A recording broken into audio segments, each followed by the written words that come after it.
కలశం 10వ తరగతి విద్యార్థులకు ప్రశ్నాపత్రాల విశ్లేషణ. సమగ్ర శిక్ష పాఠశాల విద్యాశాఖ ఆంధ్రప్రదేశ్ ప్రభుత్వం వారు సమర్పించు రేడియో కార్యక్రమం 10వ తరగతి మ్యాథమెటిక్స్ పేపర్ 2 గురించి మహమ్మద్ నజీర్ హుస్సేన్ గారి సాధారణ సూచనలు మొదటి భాగం వింటారు. నమస్కారం. విద్యా కలశం కార్యక్రమంలో భాగంగా ఈరోజు గణితం పేపర్ 2 మొదటి భాగం. ఇందులో ప్రశ్నాపత్రం స్వరూపం, 4 మార్కులు, అర మార్కుల నమూనా ప్రశ్నల గురించి తెలుసుకుందాం. ముందుగా గణితం పేపర్ 2 ప్రశ్నపత్రం స్వరూపం. ప్రశ్నపత్రం 50 మార్కులకు ఉంటుంది. ఇందులో నిరూపక జ్యామితి, స్వరూప త్రిభుజాలు, వృత్తానికి స్పర్శరేఖలు, ఛేదన రేఖలు, త్రికోణమితి, త్రికోణమితి అనువర్తనాలు, సంభావ్యత, సాంఖ్యక శాస్త్రం అధ్యాయాల నుండి ప్రశ్నలు ఇవ్వబడతాయి. పరీక్షా సమయం 2 గంటల 45 నిమిషాలు.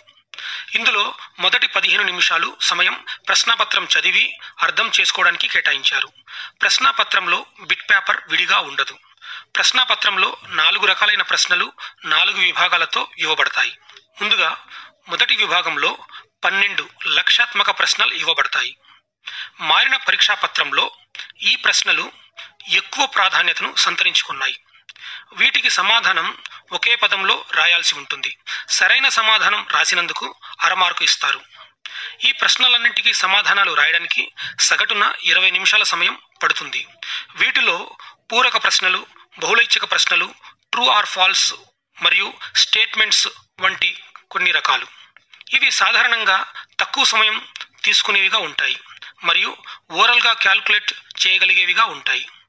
బహుళైచ్ఛిక ప్రశ్నలలో ఇచ్చే 4 ఆప్షన్స్ ప్రతిదీ సరిపోతుందేమో అనిపించే విధంగా ఉంటాయి. కొన్ని ఉదాహరణలు పరిశీలిద్దాము. ముందుగా నిరూపక జ్యామితిలో ఒక ప్రశ్న చూద్దాము. ఒక రేఖ x అక్షంతో ధన దిశలో 60 డిగ్రీల కోణం చేస్తున్నట్లు ఒక పటం ఇచ్చి ఆ రేఖ వాలు కనుగొనమని అడుగుతారు. ఇది గ్రాఫ్ కాంప్రహెన్షన్ కు సంబంధించిన సమస్య. మరో ప్రశ్నను చూద్దాము. ఇది జతపరుచుట సంబంధించింది. మొదటి సమూహము, రెండో సమూహము. మొదటి సమూహంలో మొదటిది ఏ x1y1 b x2y2 బిందువుల వాలు.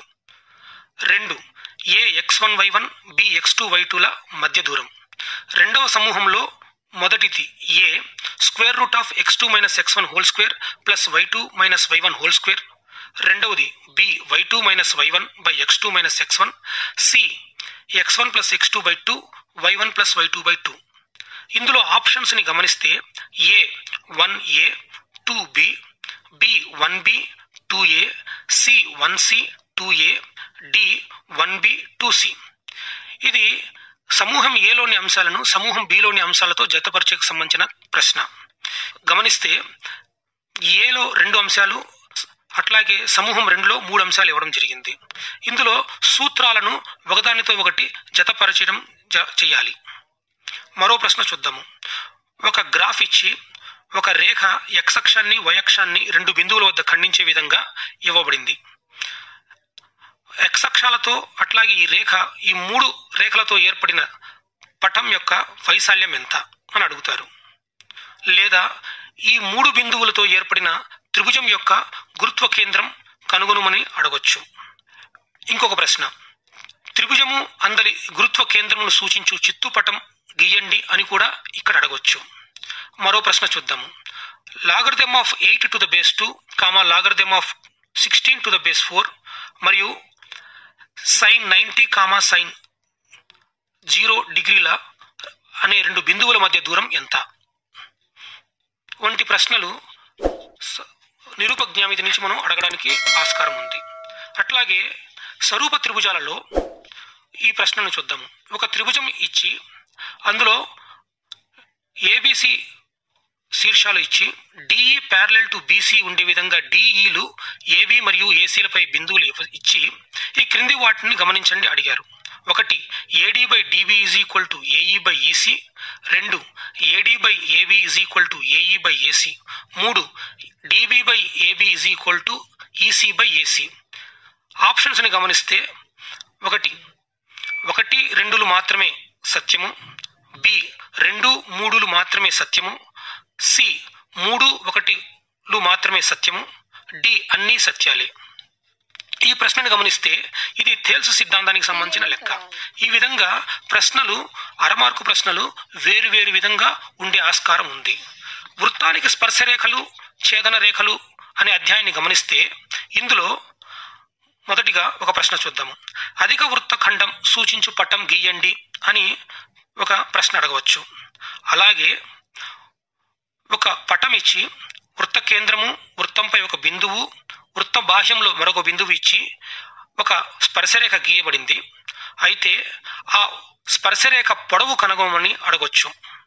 అట్లాగే మరొక ప్రశ్న రూపం చూస్తే స్టేట్మెంట్ ఏ పిఏ వృత్తానికి స్పర్శరేఖ అవుతుంది. Statement B OP perpendicular to PA అని ఇవ్వబడింది. అయితే ఆప్షన్స్ ఇలా ఇవ్వబడ్డాయి. ఏబి స్టేట్మెంట్స్ రెండూ సరైనవే, అయితే బి అనేది బికు సరైన వివరణ. బి ఆప్షన్ ఏబిలు స్టేట్మెంట్స్ రెండూ సరైనవే, బి అనేది ఏకు సరైన వివరణ కాదు. సి ఆప్షన్ ఏ స్టేట్మెంట్ సత్యము, బి స్టేట్మెంట్ అసత్యము. డి ఆప్షన్ ఏ స్టేట్మెంట్ అసత్యం, బి స్టేట్మెంట్ సత్యం. ఈ విధంగా వృత్తానికి స్పర్శరేఖలు ఛేదన రేఖలు అధ్యాయం నుంచి అరమార్కు ప్రశ్నలు వచ్చే అవకాశం ఉంది. తర్వాత త్రికోణమితిని గమనిస్తే ఇందులో సాధారణంగా సూక్ష్మీకరణలకు సంబంధించిన లెక్కలు ఇవ్వబడతాయి. ఒక ఉదాహరణ చూద్దాము. 1/sec² θ ప్లస్ 1/cosec² θ విలువ ఎంత? రెండవది cos 1 degree into cos 2 degree into cos 3 degree into and so on cos 179 degrees into cos 180 degrees విలువ ఎంత అని అడగొచ్చు. ఇందులో లాజిక్ గమనిస్తే మనకు తెలుసు cos 90 డిగ్రీస్ విలువ 0 అని, కాబట్టి ఈ సమాసం విలువ మొత్తం 0 అవుతుంది. మరొక చాప్టర్ త్రికోణమితి అనువర్తనాలను మనం గమనిస్తే ఇందులో పటానికి సంబంధించిన ప్రశ్నలు అడగవచ్చు. ఉదాహరణకి ఏ అనే వ్యక్తి ఒక భవనం నుండి కొంత దూరంలో నిలబడి భవనం పై భాగాన్ని కొంత కోణంతో చూస్తున్నాడు. ఈ సమాచారానికి సంబంధించిన చిత్తుపటం గీయండి అని అరమార్కుకి అడిగే అవకాశం ఉంది. అదేవిధంగా సంభావ్యతను గమనిస్తే ఇందులో ఒక నాణ్యంను 2 సార్లు ఎగరవేశారు. ఒకటి ఈ యాదృచ్ఛిక ప్రయోగ అన్ని పర్యవసనాలు రాయండి అని అడగొచ్చు, లేదా ఈ ప్రయోగంలో 2 బొమ్మలు పడుటకు సంభావ్యత ఎంత అని కూడా అడగవచ్చు. మరో చాప్టర్ సాంఖ్యక శాస్త్రం గమనిస్తే ఇందులో అరమార్కు ప్రశ్నలు ఈ విధంగా ఉండొచ్చు. ఒక గ్రాఫ్ ఇవ్వబడింది. ఆ గ్రాఫ్లో సంచిత పౌనపున్య వక్రాలు 2 ఖండించే విధంగా ఇవ్వబడ్డాయి. ప్రశ్న ఈ విధంగా అడగడం జరిగింది. పై గ్రాఫ్ నుండి ఏమి కనుగొనవచ్చు? 1 మధ్యగతం, బి సగటు, సి బాహుళకం, డి వ్యాప్తి. ఇదే ప్రశ్నను ఇంకో రకంగా అడగొచ్చు. పై గ్రాఫ్ లో ఖండన బిందువు ఎక్స్ నిరూపకం దేనిని తెలియజేస్తుంది అని అడగొచ్చు. లేదా ఇదే పటము ఎక్స్ అక్షంపై వై అక్షాలపై తీసుకున్న అంశాలు ఏది అని కూడా అడగవచ్చు. ఆ తర్వాత మనం 4వ విభాగంలో చూద్దాం. 4వ విభాగంలో 5 వ్యాసరూప ప్రశ్నలు ఉంటాయి. అన్ని ప్రశ్నలకు సమాధానాలు రాయాలి. ప్రతి ప్రశ్నకు అంతర్గత ఎంపిక అంటే ఇంటర్నల్ చాయిస్ ఉంటుంది. అంటే ప్రతి ప్రశ్నకి ఏ లేదా బి అని 2 ప్రశ్నలు ఇవ్వబడతాయి. ప్రతి ప్రశ్నలోని ఏ గాని లేదా బి గాని ఏదో ఒకటే ఎంపిక చేసుకుని సమాధానం రాయాలి. సమాధానం 9 లేదా 10 సోపానాలలో రాయాలి. ఈ 5 ప్రశ్నలు రాయడానికి సగటున 60 నిమిషాల సమయం పడుతుంది. ఈ ప్రశ్నలు సాధారణంగా రాత సమస్యలు, 2 లేదా 3 ప్రక్రియలలో కూడినవై ఎక్కువ ఆలోచనను రేకెత్తించే విధంగా ఉంటాయి. ఒకవేళ ఏదైనా అధ్యాయంలో ఈ స్థాయి ప్రశ్న దొరకనప్పుడు 2 లఘు సమాధాన ప్రశ్నలు కలిపి ఒక వ్యాసరూప ప్రశ్నగా ఇవ్వవచ్చు. సాధారణంగా తరగతి గదిలో సాధన చేసినవే వ్యాసరూప ప్రశ్నలుగా పరీక్షల్లో రావడానికి ఆస్కారం ఉంది.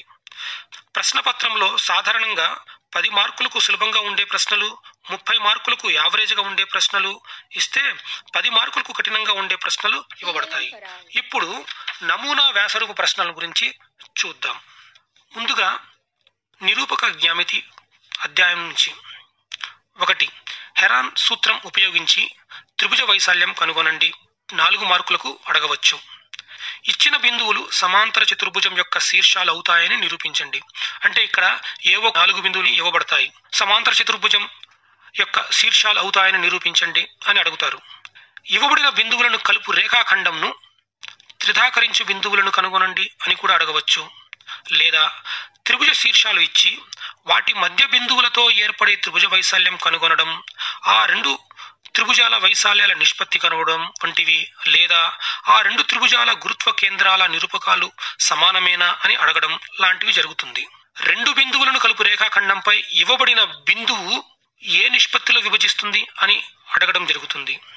మరొక ఉదాహరణ, రాముకు ఒక త్రిభుజాకార స్థలం కలదు.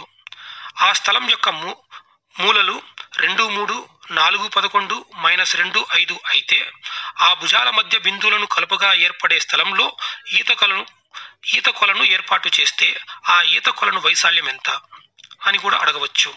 ఇచ్చిన బిందువులు సమద్విబాహు లంబకోణ త్రిభుజమును ఏర్పరుస్తాయేమో సరిచూడండి మరియు దాని వైశాల్యం కనుగొనండి అని కూడా అడగవచ్చు. రెండవ చాప్టర్ స్వరూప త్రిభుజాలు గమనిస్తే ఇందులో సాధారణంగా 4 మార్కులకి సిద్ధాంతాలు ఉపపత్తిగా అడుగుతారు. సాధారణంగా సిద్ధాంతాలు రాసి నిరూపించమని అడగవచ్చు. ఉదాహరణకు ప్రాథమిక అనుపాత సిద్ధాంతం రాసి నిరూపించండి. రెండవది పైథాగరస్ సిద్ధాంతం రాసి నిరూపించండి అని అడగవచ్చు. అంతేకాకుండా ఇవి ప్రవచనాల రూపంలో కూడా అడిగే అవకాశం ఉంది.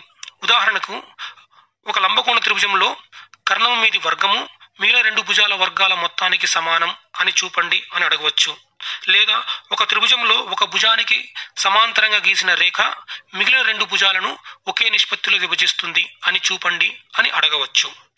ఇక్కడ 4 మార్కులకి నిర్మాణాలపై ప్రశ్న అడిగే అవకాశం చాలా ఎక్కువగా ఉంది.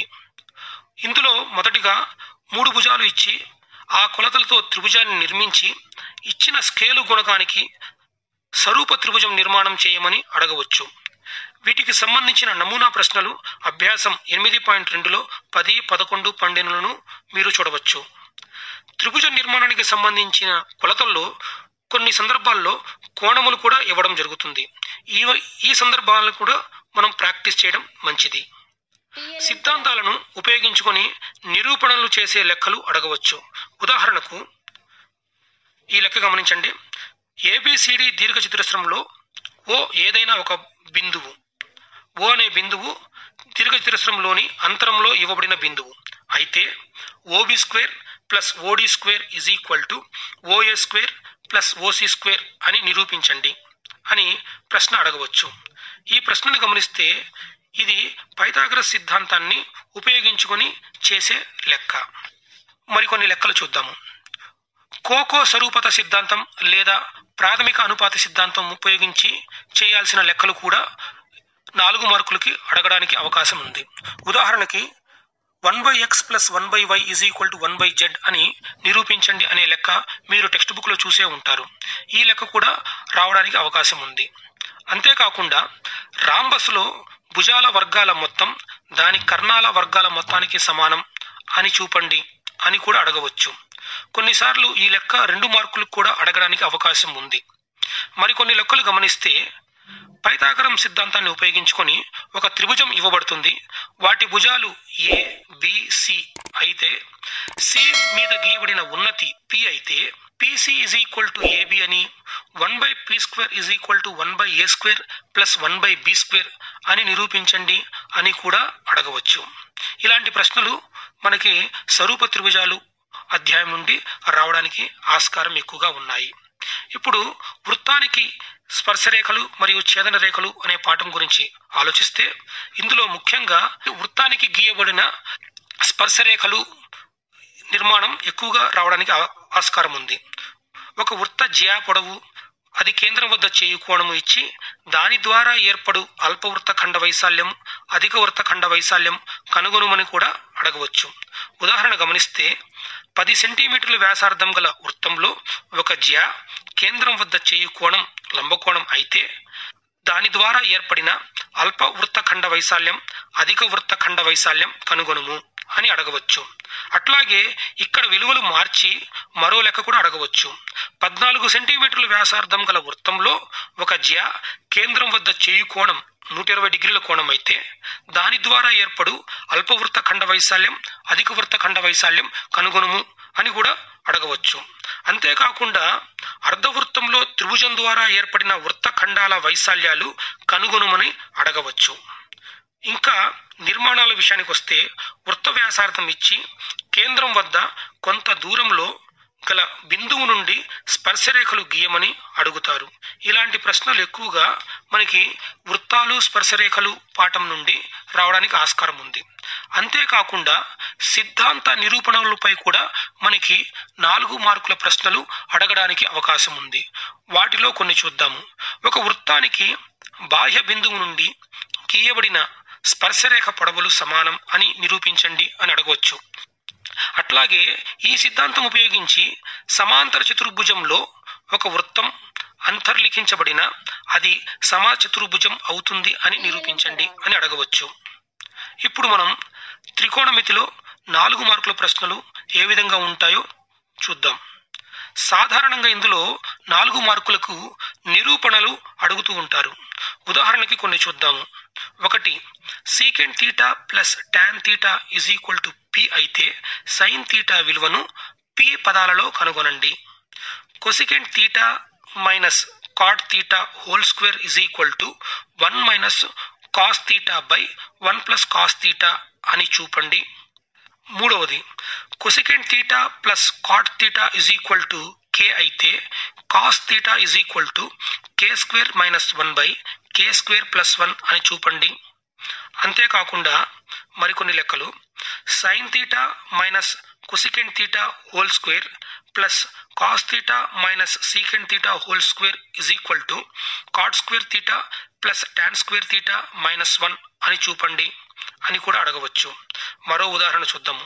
Sign theta plus cosecant theta whole square plus cos theta plus secant theta whole square is equal to 7 plus tan square theta plus cot square theta అని చూపమని కూడా అడగవచ్చు. మరో లెక్క చూస్తే ఇందాక చెప్పుకున్న cosecant theta plus cot theta is equal to P అయితే P square plus 1 by P square minus 1 is equal to secant theta అని నిరూపించండి అని కూడా మార్చి అడగవచ్చు. ఇంకొక ఉదాహరణ చూస్తే ఇందులో ఒక్కొక్కసారి 4 మార్కుల స్థాయిలో ప్రశ్న దొరకనప్పుడు రెండు మార్కుల ప్రశ్నలను కలిపి ఒక వ్యాసరూప ప్రశ్నకు కూడా అడగవచ్చు. అలాంటి ఉదాహరణ ఒకటి చూద్దాము. ఇందులో 2 ప్రశ్నలు ఇవ్వబడ్డాయి. మొదటిది secant square theta plus cosecant square theta is equal to secant square theta into cosecant square theta. రెండవది square root of 1 plus cos theta by 1 minus cos theta is equal to cosecant theta plus cot theta అని నిరూపించండి అని మనకు అడగవచ్చు. 1 4 sine square theta minus 1 is equal to 0 అయితే థీటా విలువ కనుగొనండి. అలాగే cos square theta plus tan square theta విలువను కూడా కనుగొనండి అని అడగవచ్చు. మరో లెక్క చూస్తే tan X is equal to 5/12 అయితే సీకెంట్ ఎక్స్ విలువ అట్లాగే square root of secant X plus 1 by secant X minus విలువ కనుగొనండి అని అడగవచ్చు. ఇకపోతే అనువర్తనాలకు సంబంధించి కొన్ని లెక్కలు ఈ విధంగా ఉంటాయి. ఇందులో ప్రత్యేకించి కొత్తగా నేర్చుకోవాల్సిన అవసరం లేదు. అభ్యాసము 12.2లోని సమస్యలు అన్నీ సాధన చేస్తే అందులో నుండి ఏదో ఒక లెక్క రావడానికి ఆస్కారం ఉంటుంది. అట్లాగే 12.1 అభ్యాసంలోని కొన్ని కఠిన సమస్యలు కూడా 4 మార్కులకి అడిగే అవకాశం ఉంది. ఒక ఉదాహరణ చూద్దాము. ఒక రోడ్డుకి ఇరువైపుల నుండి ఒక దేవాలయాన్ని వివిధ కోణాలతో పరిశీలిస్తే ఆ దేవాలయం ఎత్తు ఎంత అని ప్రశ్న అడగవచ్చు. ఇలాంటి ప్రశ్నలు ఎక్కువగా అనువర్తనాలకు సంబంధించిన చాప్టర్ నుంచి రావచ్చు. ముఖ్యంగా ఇందులో 2 త్రిభుజాలకు సంబంధించిన ప్రశ్నలు మాత్రమే ఎక్కువగా రావడానికి అవకాశం ఉంది. ఇప్పుడు సంభావ్యత అధ్యాయం నుండి చూద్దాము. ఇందులో ముఖ్యంగా ఉన్న ఫార్ములా ఒకటే కాబట్టి ఏ లెక్క ఇచ్చినా సరే మనం ఆ ఒక్క సూత్రం ద్వారానే సాధిస్తాము. మొదటి లెక్క చూద్దాము. ఒక పెట్టెలో గాని లేదా సంచిలో వివిధ రంగుల బంతులు ఉన్నాయని ఇవ్వడం జరుగుతుంది. అందులో నుంచి యాదృచ్ఛికంగా తీయబడిన బంతి ఫలానా రంగు బంతి అవడానికి లేదా ఫలానా రంగు బంతి కాకపోవడానికి సంభావ్యత ఎంతో కనుగొనండి అని అడగవచ్చు. రెండో లెక్క చూస్తే బాగా కలుపబడిన 52 పేక ముక్కల కట్ట నుండి ఇవ్వబడిన షరతులతో కార్డు తీయడానికి లేదా కార్డు తీయకపోవడానికి సంభావ్యతను కనుగొనండి అని అడగవచ్చు. మూడవ లెక్క గమనిస్తే 2 పాచికలను ఒకేసారి దొర్లించిన లేదా ఒక పాచికను 2 సార్లు దొర్లించినప్పుడు ఏర్పడు పర్యవసానాలను మొత్తం రాయమని అడగొచ్చు. అలాగే అందులో ఆ 2 పాచికలపై పడు సంఖ్యల మొత్తం 8 ఉండాలని లేదా 9 ఉండాలని లేదా వాటి మొత్తము ఈ సంఖ్య కంటే ఎక్కువగా ఉండాలని లేదా వాటి భేదము ఇంతకంటే తక్కువగా ఉండాలని, అలా ఉండడానికి లేదా ఉండకపోవడానికి గల సంభావ్యత ఎంత అని కూడా అడగవచ్చు. ఇంకా ఇదే చాప్టర్లో ఒక స్పిన్నింగ్ చక్రంపై కొన్ని సంఖ్యలు గుర్తించబడి ఉంటాయి. దాని మీద ఒక బాణపు గుర్తు ఉంటుంది. అయితే ఈ స్పిన్నింగ్ చక్రాన్ని తిప్పినప్పుడు ఆ బాణపు గుర్తు ఎక్కడ ఆగుతుంది, ఏ సంఖ్యపై ఆగుతుంది లేదా ఏ సంఖ్యపై ఆగదు, ఆ బాణపు గుర్తు సూచించు సంఖ్య 8 లేదా ఒక బేసి సంఖ్య లేదా 5 కంటే చిన్న సంఖ్య లేదా 3 కంటే పెద్ద సంఖ్య అగుటకు సంభావ్యత ఎంత అని కూడా అడగవచ్చు. మరో ఉదాహరణ పరిశీలిస్తే, ఒక పెట్టెలో 1 నుంచి 20 వరకు సంఖ్యా ఫలకాలు ఉన్నాయి. ఒక ఫలకాన్ని యాదృచ్ఛికంగా తీసినప్పుడు అది సరి సంఖ్య అవడానికి లేదా బేసి సంఖ్య అవడానికి లేదా 5 గుణిజం అవడానికి లేదా ఆ సంఖ్య 2 అంకెల సంఖ్య అవడానికి కావలసిన సంభావ్యత ఎంత అని కూడా ప్రశ్నలు అడగవచ్చు. చివరగా సాంఖ్యాంక శాస్త్రం పరిశీలిస్తే ఇందులో ప్రధానంగా 4 మార్కుల ప్రశ్నలు అంకగణిత సగటు, మధ్యగతము, బాహుళకము కనుగొనేవే ఉంటాయి. అందులోనూ వర్గీకృత దత్తాంశము అనగా తరగతులు పౌనపుణ్యం ఇచ్చి ఆ పౌనపుణ్య దత్తాంశానికి అంకగణిత సగటు కనుగొనండి లేదా బాహుళకము కనుగొనండి అని అడుగుతారు.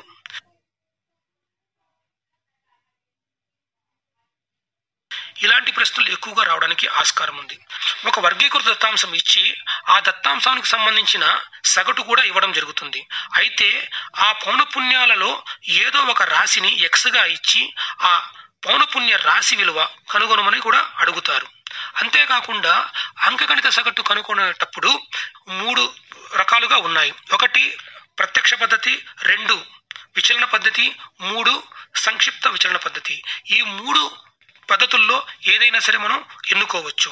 అయితే లెక్క సాధారణంగా ఏ పద్ధతిలో అడిగితే ఆ పద్ధతిలో చేయడం ఉత్తమం. అట్లాగే 4 మార్కుల్లో భాగంగా కొన్నిసార్లు ఓజీ వక్రం నిర్మించమని కూడా ప్రశ్నలు అడగవచ్చు. ఉదాహరణకి తరగతులు పౌనపుణ్యం గల పట్టిక ఇచ్చి ఓజీ వక్రం గీయమని అడుగుతారు.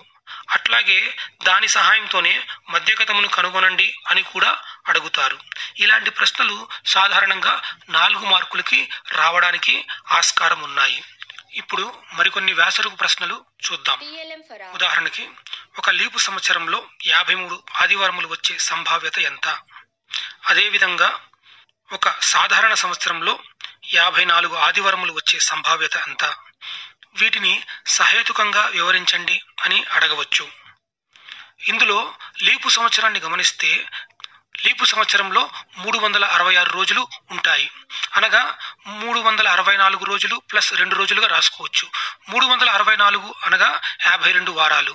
52 వారాల్లో 52 ఆదివారములు తప్పకుండా ఉంటాయి. కాబట్టి మిగిలిన 2 రోజులు కూడా మనకి ఆదివారం వచ్చే సంభావ్యతను కనుగొనాలి. మిగిలిన 2 రోజులు ఆదివారము సోమవారము, సోమవారము మంగళవారము, మంగళవారము బుధవారము, బుధవారము గురువారము, గురువారము శుక్రవారము, శుక్రవారము శనివారము, శనివారము ఆదివారము లేదా ఆదివారము సోమవారము విధంగా 7 విధాలుగా ఉండే అవకాశం ఉంది. కాబట్టి ఇందులో మనకు సాధ్య పర్యవసనాల సంఖ్య 7. కాబట్టి మనకు మొత్తము పర్యవసనాల సంఖ్య 7కు సమానం అవుతుంది. అయితే మనకు ఈ 7లోనూ 2 సాధ్య పర్యవసనాలు ఉన్నాయి. అది ఆదివారము సోమవారము మరియు శనివారము ఆదివారము. ఎందుకంటే ఈ రెండిట్లోనూ ఆదివారం ఉంది. కాబట్టి మనకు సాధ్య పర్యవసనాల సంఖ్య 2, మొత్తం పర్యవసనాల సంఖ్య 7. కాబట్టి ఒక లీపు సంవత్సరంలో 53 ఆదివారములు వచ్చే సంభావ్యతను మనము 2/7గా చెప్పవచ్చు. అదేవిధంగా ఒక సాధారణ సంవత్సరంలో 54 ఆదివారములు రావడానికి సంభావ్యత ఎంత అన్నప్పుడు ఒక సాధారణ సంవత్సరమును గమనిస్తే అందులో 365 రోజులు ఉంటాయి. 365 రోజులని 364 ప్లస్ 1 అనగా 52 వారములు ప్లస్ 1 రోజుగా అనుకోవచ్చు. 52 వారాలలో 52 ఆదివారములు తప్పకుండా ఉంటాయి. అయితే మిగిలిన 1 రోజులో 2 ఆదివారాలు కుదరవు. కాబట్టి ఈ ఘటనలో మనకి సాధ్య పర్యవసనాల సంఖ్య 0. కాబట్టి దీనికి సంభావ్యత 0 అవుతుంది. అట్లాగే మరో ప్రశ్నను చూద్దాము. 25 సెంటీమీటర్లు భుజము కొలతగా గల ఒక చతురస్రమును n² సమాన చతురస్రాలుగా విభజించి ప్రతి చిన్న చతురస్రములో దాని 4 భుజాలు తాగేటట్లు వృత్తాలను గీస్తే ఇచ్చిన చతురస్రంలో ఈ వృత్తాలచే ఆవరింపబడిన ప్రాంత వైశాల్యము కనుగొనుము అని అడగవచ్చు. అట్లాగే మరొక లెక్కను గమనిస్తే ఒక గ్రామంలో 100 మంది రైతులు పొలములో హెక్టారు దిగుబడి ధాన్యము క్రింది విభాజనమునందు ఇవ్వబడ్డాయి. ఈ దత్తాంశమునకు ఆరోహణ సంచిత పౌనపుణ్య వక్రమును గీయము, అట్లాగే అవరోహణ సంచిత పౌనపుణ్య వక్రమును గీయము అని అడిగి ఈ 2 వక్రాల ఖండన బిందువు గుర్తించమని అడుగుతారు. అట్లాగే ఈ దత్తాంశం యొక్క మధ్యగతమును కనుగొనుమని కూడా అడగవచ్చు. మరో లెక్కను చూద్దాము. 10 సెంటీమీటర్లు పొడవు గల రేఖాఖండము ఏబీని గీయండి.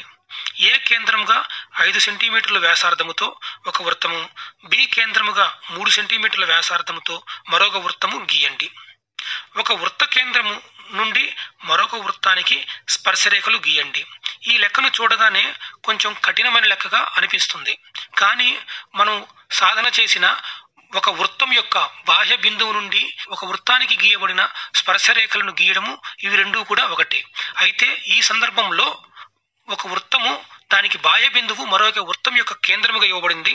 అట్లాగే ఒక వృత్తం యొక్క కేంద్రము మరొక వృత్తానికి బాహ్యంలోనూ ఇవ్వబడ్డాయి. కాబట్టి ఇది ఒక వృత్తానికి ఒక బాహ్య బిందువు నుండి గీయబడిన స్పర్శరేఖల నిర్మాణానికి సంబంధించిన లెక్కగా గుర్తించవచ్చు. పరీక్షల కోసం పాఠ్య పుస్తకంలోని భావనలన్నింటినీ పట్టి బుర్రలో నిక్షిప్తం చేసుకోవడం సాధ్యం కాదు. అలాంటి అవసరం కూడా లేదు. ప్రతి పాఠ్యాంశానికి సంబంధించి కొన్ని కీలక భావనలు ఉంటాయి. అవి ప్రతి విద్యార్థికి ఎప్పటికీ అవసరమయ్యేలా పై తరగతులకు ఉపయోగపడేలా ఉంటాయి.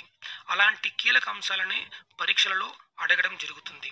అంటే పరీక్ష అనేది విషయాంశాలను విద్యార్థులు ఎలా అవగాహన చేసుకున్నారు, నిర్దేశించిన కనీస సామర్థ్యాలు అంటే విద్యా ప్రమాణాలు ఎంతవరకు సాధించారు అనే అంశాలను పరీక్షిస్తుందే తప్ప విద్యార్థులు ఎన్ని విషయాలు గుర్తుపెట్టుకున్నారు అనేది ప్రధానం కాదు.